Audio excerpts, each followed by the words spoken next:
तर नमस्कार शेतकरी मित्रांनो, स्वागत आहे तुमचं शेतपाणी या यूट्यूब चॅनलमध्ये.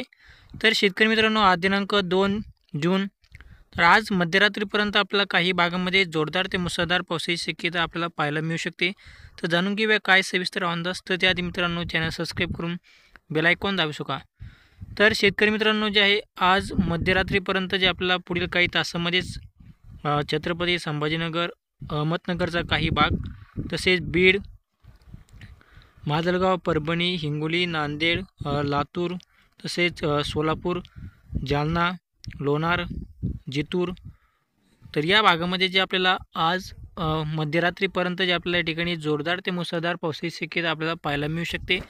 तसेच जे आहे शेतकरी मित्रांनो, आपल्याला फक्त मराठवाड्यामधील जिल्ह्यामध्ये जे आपल्याला आज रात्रीच्याला पाऊस पाहायला मिळणार आहे आणि विदर्भामध्ये आपल्याला काही भागामध्ये हलका ते रिमझिम पाऊस आपल्याला पाहायला मिळू शकतो आणि नाशिक, पश्चिम महाराष्ट्र आणि कोकण भागामध्ये सुद्धा जे आपल्याला काही भागामध्ये हलका ते रिमझिम पाऊस आपल्याला पाहायला मिळेल. आणि आज रात्रीच्याला जे आहे मराठवाड्यातील जिल्ह्यामध्ये जे आपल्याला चांगल्या पावसाची शक्यता आज रात्रीच्याला पाहायला मिळणार आहे. तर शेतकरी मित्रांनो, जे आहे असेच हवामान जाणून घेण्यासाठी आत्ताच आमच्या चॅनलला सबस्क्राईब करा आणि बेल आयकॉन दाबू शका. धन्यवाद.